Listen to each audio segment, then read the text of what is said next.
on this issue. Honourable Jerry Brownlee.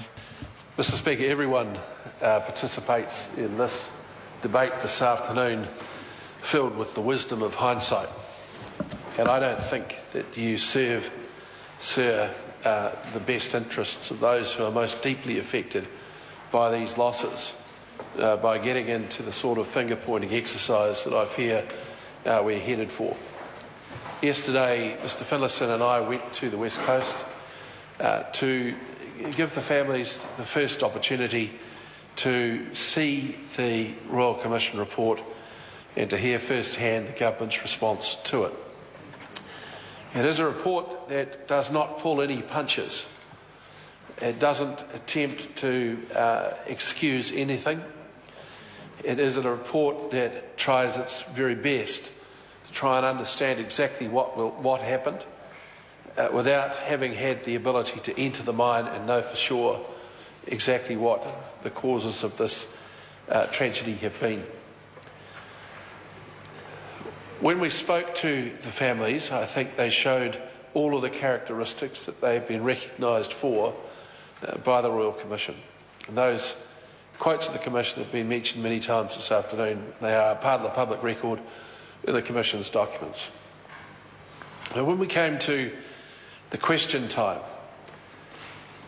where you would normally expect a number of people asking for questions of clarification, there was, I think, an immediate sort of sense and understanding that the words in here, preventable deaths, were cutting pretty deeply into those family members' hearts. And one woman asked me very directly, "What do you think you're going to do? All I want is my husband back. Why can't I have that?"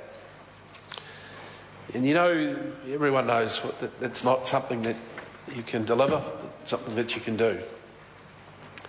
But it does show that for the 2 years since this event, there has been no opportunity for the families to be at any way in peace with themselves or to come to terms with the deep grief that they have for the family members that they've lost.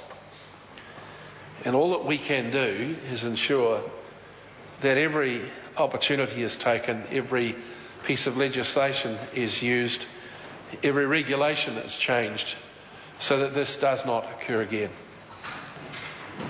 And it's easy for the finger pointing to happen. But you could look in this document, sir, and see the dreadful account of so many lives lost in underground mining in New Zealand, and recognise that this Commission's own words, that we failed to take, or have failed to take, full cognisance of what those losses meant in the past, and then make a determination not to do that again. The Commission's report is damning on both the company and the regulatory system.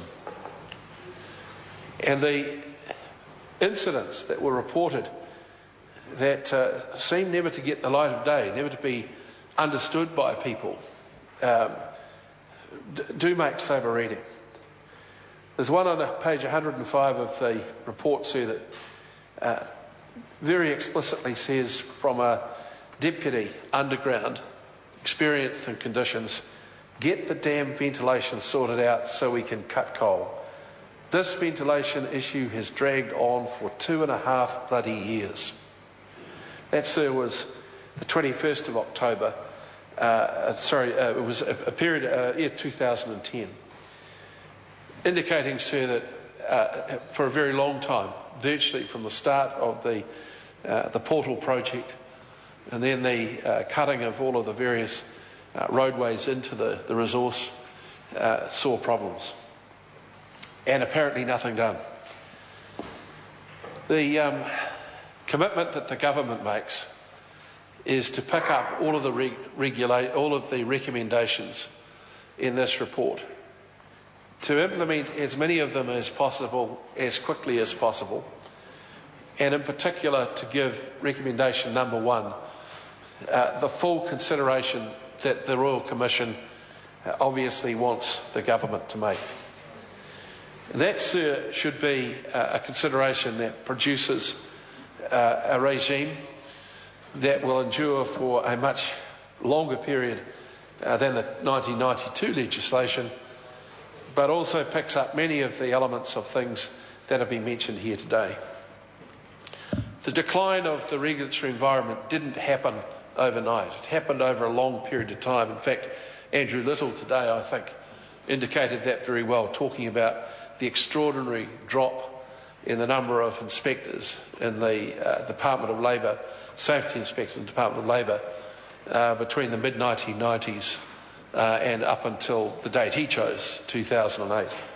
And I think what that indicates there is perhaps an overconfidence that there was a growing culture of safety in New Zealand, and I don't think that that could be denied. More people are more safety conscious these days than certainly was the case when I worked on building sites 35 years ago. But nonetheless, we can do a lot better. And we do need to avoid the sort of incidents that occurred so tragically at Pike River.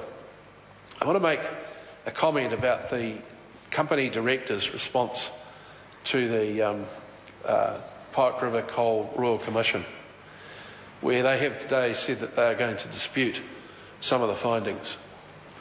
Mr. Speaker, when you get such a damning report as this, when there is such overwhelming evidence of there having been a degree of deception in the way in which the mine itself was presented to the public and to investors, then I don't think people should start running for places to hide.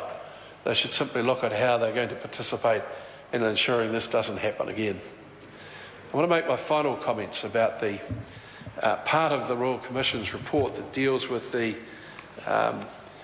recovery effort that was made immediately after the event. And I've read this with some interest because when I heard about the incident, I was at the time Minister of Energy and Resources.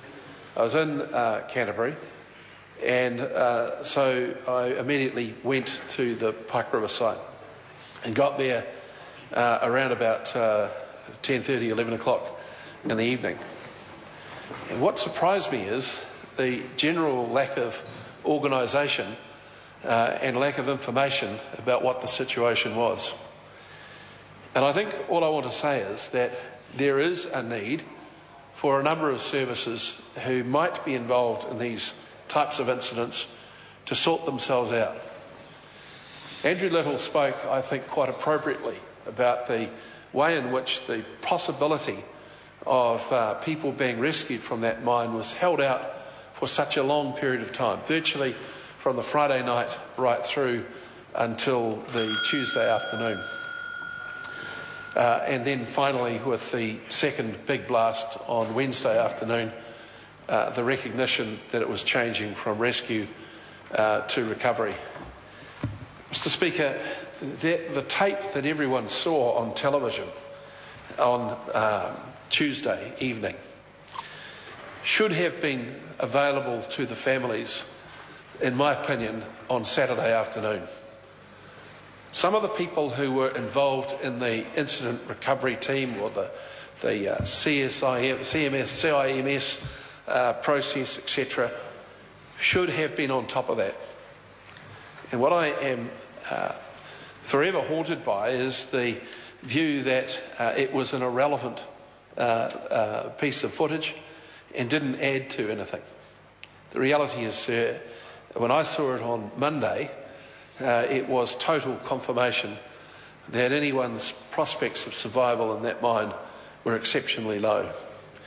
And I think there was a general sort of excitement, and it sounds awful in the circumstances, that we might have a repeat in New Zealand of the rescue of the miners who were caught in the gold mine in, I think, Chile.